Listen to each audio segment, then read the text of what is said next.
The law of being begins the moment you stop trying to become someone else. You were never broken, you were never incomplete, and you were never meant to fix yourself. The belief that something is wrong with you is the first movement away from peace. It is the first disturbance. From that belief, the mind begins to search. It searches for improvement. It searches for clarity. It searches for healing. And without realizing it, it spends a lifetime running toward a destination that does not exist. Most people are not suffering because of what happened to them. They are suffering because they believe they must change in order to be whole. They believe peace is somewhere else. Later, after growth, after understanding, after becoming better. But peace does not arrive through becoming.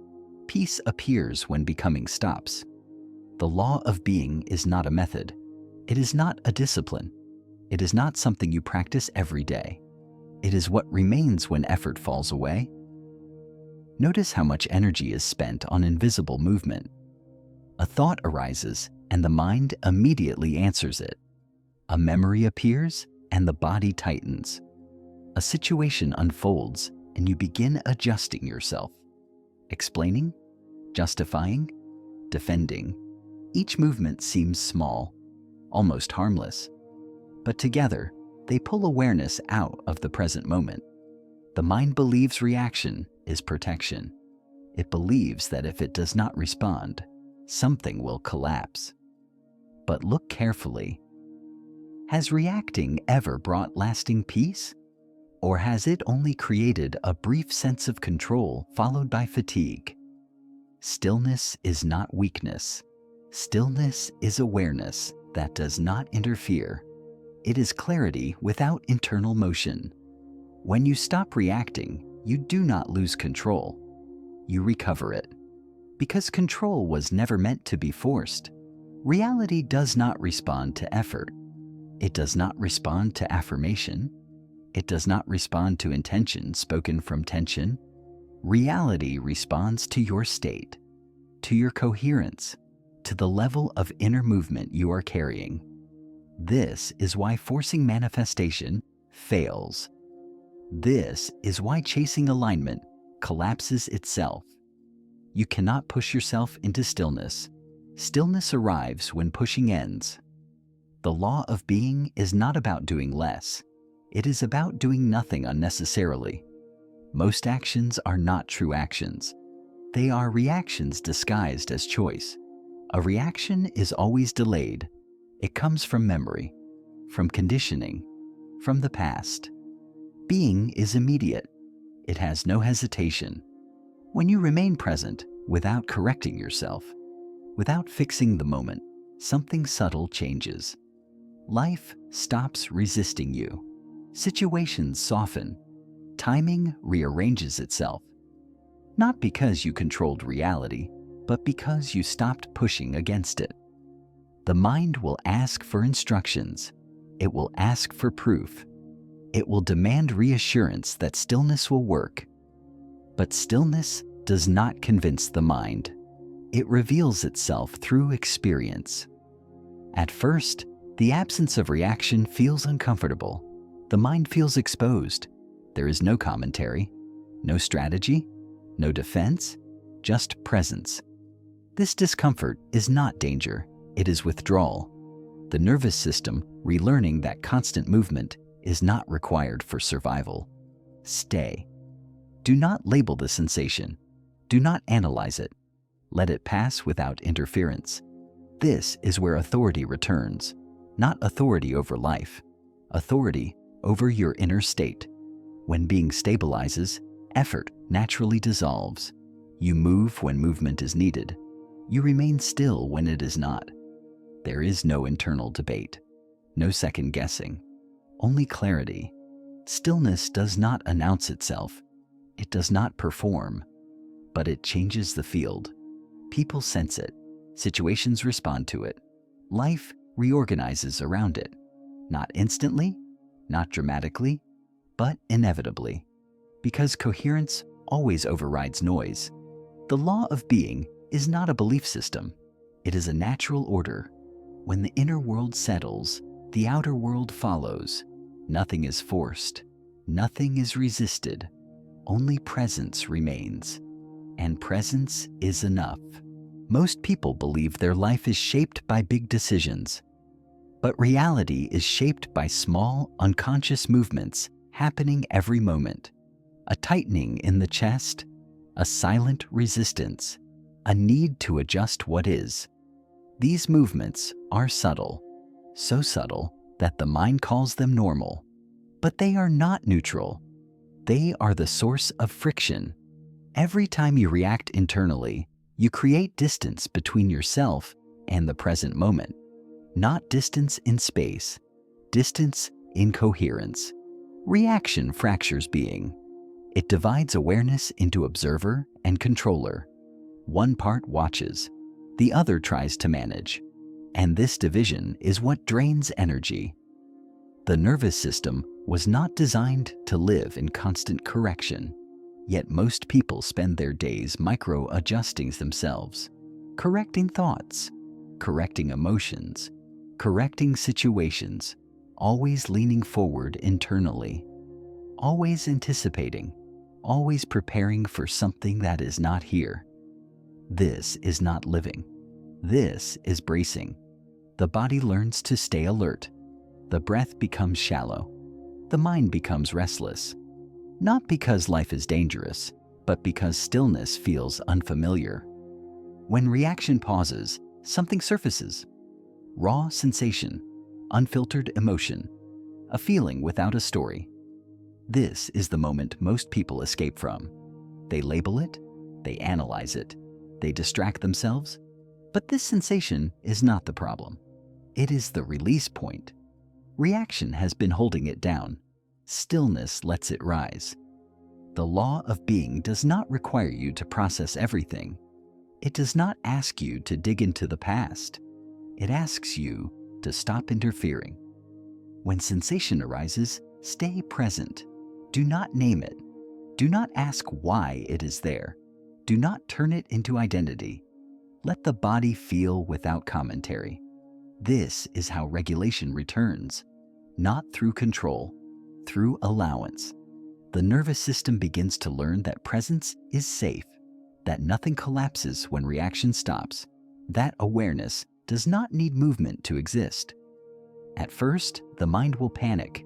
It will say, do something. Fix this. Respond.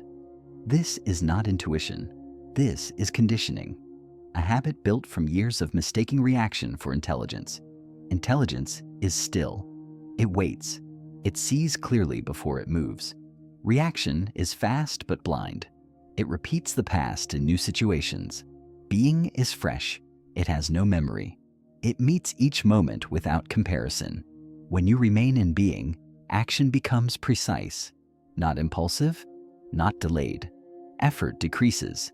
Impact increases. This is why presence feels powerful. Not because it dominates, but because it is aligned. Alignment is not something you create. It is something you uncover when internal noise quiets.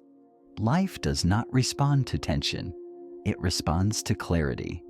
This is why forcing outcomes fails. Why pushing timing collapses flow. Why chasing certainty creates instability. The law of being operates silently. It does not reward striving. It responds to inner stillness. When you stop reacting, patterns loosen.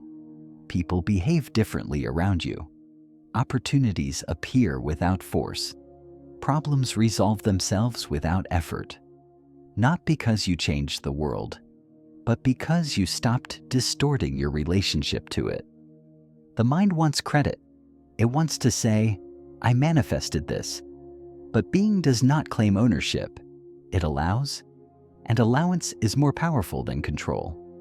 This part of the journey requires trust, not belief. Trust born from observation. From seeing again and again that stillness does not collapse life. It stabilizes it. You are not losing momentum. You are releasing resistance. You are not becoming passive, you are becoming precise. This is the difference between movement and noise, between action and reaction, between effort and being. The law of being continues to unfold as you remain, not as you try, not as you improve, but as you stop leaving the moment. Presence deepens, authority stabilizes, and life begins to meet you without friction.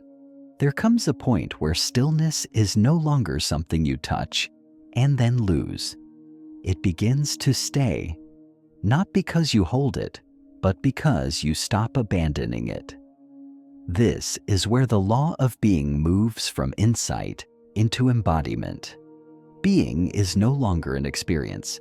It becomes the background. Thoughts still arise, situations still change, life still moves. But something essential does not shift with them. You remain. This is not detachment. It is rooted presence. From here, authority returns naturally. Not authority that demands, not authority that controls, but authority that does not need permission. When you stop reacting, you stop negotiating with reality. You no longer ask life to confirm your worth. You no longer wait for circumstances to justify your calm. Your state is no longer conditional. This is the moment reality begins to respond differently. Not dramatically, not instantly, but unmistakably. Situations that once felt heavy lose their grip.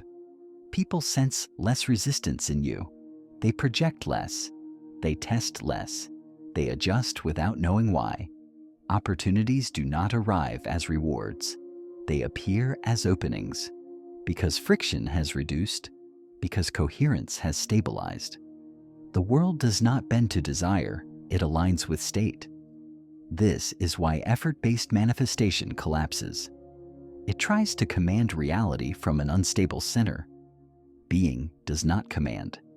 It sets the tone, and reality tunes itself accordingly. From this place, action arises cleanly. You speak when words are needed.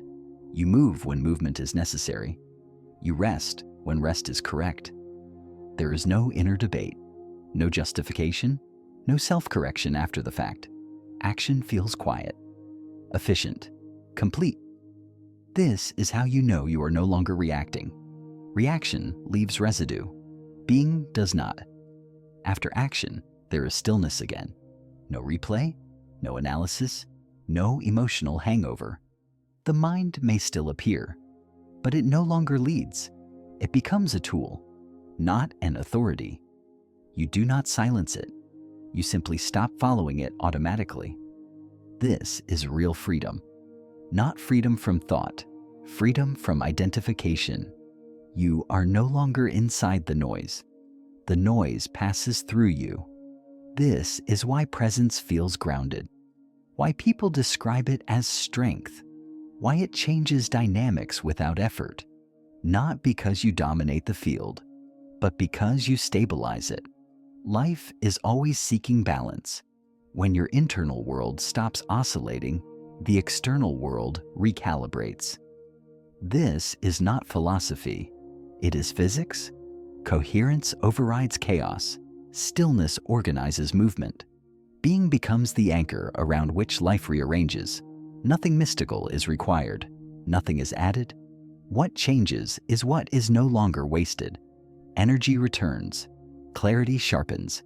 Timing improves. Not because you tried harder, but because you stopped leaking presence through reaction. This is the final misunderstanding to dissolve. Stillness is not the end of life. It is the correct beginning. From being, you live fully. But you are no longer pulled by urgency. You're not chasing meaning. Meaning emerges through participation. You are not avoiding pain. You are no longer amplifying it. You meet experience directly, cleanly, without commentary. This does not make life perfect. It makes it workable, responsive, honest, and deeply sane. The law of being is not something you remember once. It is something you return to, moment by moment, each time reaction pauses. Each time you remain, each time you do nothing unnecessarily, being deepens, authority stabilizes, reality listens. Not because you asked, but because you stopped interrupting. Nothing more is required. Nothing less will work.